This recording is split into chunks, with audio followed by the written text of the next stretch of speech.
Good morning, good afternoon, good evening. Today, we continue our studies in the Mystery School of Egypt. As I explained in our previous videos, linked below, in the ancient esoteric religion of Egypt, the Great Pyramid was used as a temple of initiation. Most of the time, years of intense training of the faculties of the body, intellect, and emotions preceded the initiation into immortality. The initiation process was a journey to acquire knowledge of the ancient mysteries. There were litanies, incantations, rituals, and knowledge that is given to only those deemed worthy. Not all initiate remained at the end of the initiations, only those supposedly picked by the gods after years of sacrifice and study. There were periods of prayer and fasting, and at these times, the initiate would raise their awareness to reach higher levels of wisdom. The Egyptians used a histrionic sequence of rituals to prepare their initiate for the ritual into the lesser and greater mysteries of life. This experience aims to use the senses of the candidate to usher him into the lesser mysteries. If the initiate was thought of as worthy, he would be given a position of an apprentice into the greater mysteries. Lower-level initiate followed ancient rituals, hoping to become empowered to serve God and Pharaoh. The goal was to become high priests or priestesses, a journey filled with many pitfalls, rituals, challenges, quests, and uncertainty. Only the best would achieve their goals, and it was competitive. There were numerous levels of initiation and priesthoods, because all things have hierarchies in ancient Egypt. Some priests were born into a family of priests or priestesses and naturally took on the role of the bloodline when their predecessors passed on. Secrets were shared within these families about the mysteries of the rites of passages of initiation.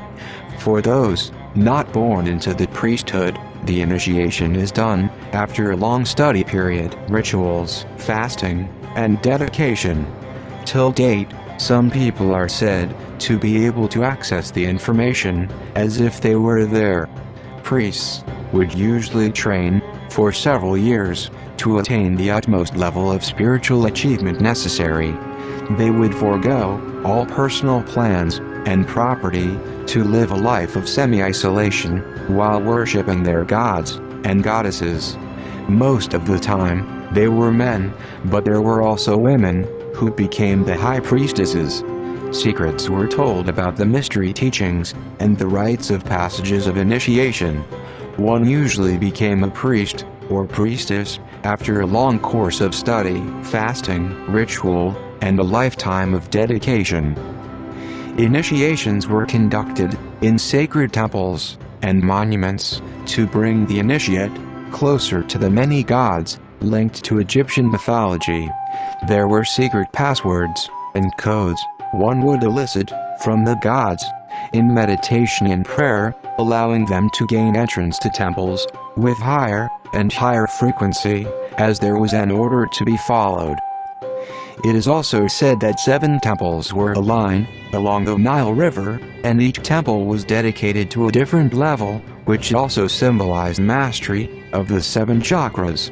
The temples were considered to be living by many, and were not only the school, but part of these ancient wisdom teachings themselves. Each temple's harmonic construction transmits its own unique frequency, while every aspect of the reliefs, from gesture to wardrobe, communicate complex meanings hidden in symbolism and allegory.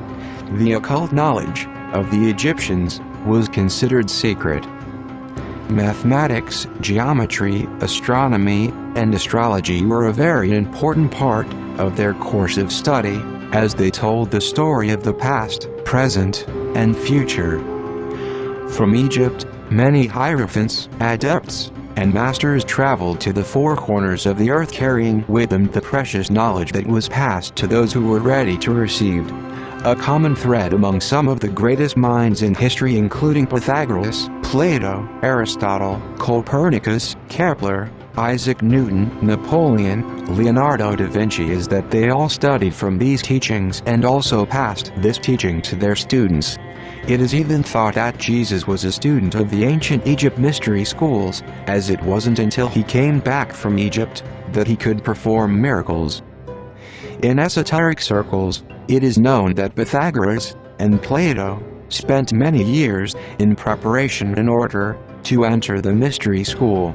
Students of the Pythagorean mystery school, known for its study of relationships, had to spend many years without speaking, probably a way to sharpen their listening skills.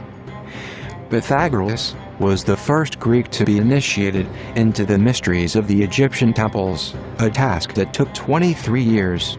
He was the first outsider to develop fluency in the Egyptian language and written characters, to fully master all sciences, from mathematics to medicine, from astronomy to architecture. At the same time, he was the only outsider to be admitted into the secret mystery rituals, including the stages and evolution of the soul. I also wanted to mention that Pythagoras was a contemporary to Buddha. We can rely on many scholars to substantiate that Pythagoras was born around 569 BC, about 2,581 years ago, on the island called Samos. Buddha was born on 623 BC. So as we can see, Egyptians used a dramatic series of rituals to prepare their candidates for initiation into the lesser and greater mysteries of life.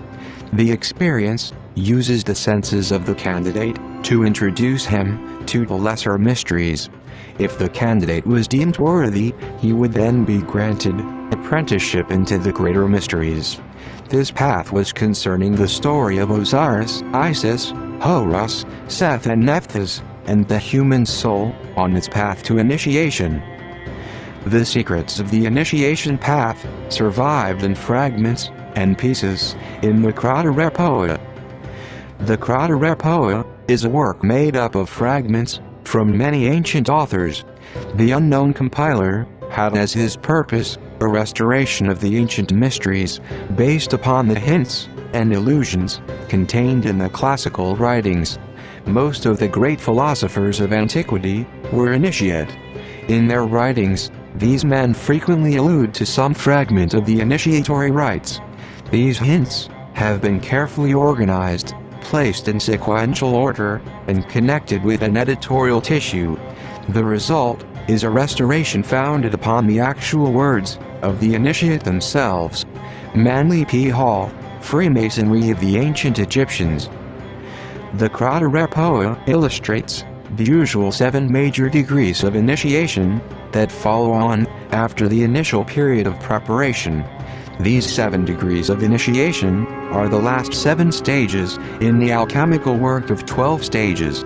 The first 4 stages are preparatory, whilst the 5th is the threshold, in which the white stone is born from darkness of prima matria. The threshold, plus the first 3 degrees of initiation, form the lesser mysteries of virginity. The final 4 degrees comprise the greater mysteries of light. Each set of 4 degrees is based upon the pattern of 1 birth or rebirth. 2 desire or learning to love. 3 thought or learning to understand. 4 action or learning to serve. Arcadia by Peter Dawkins.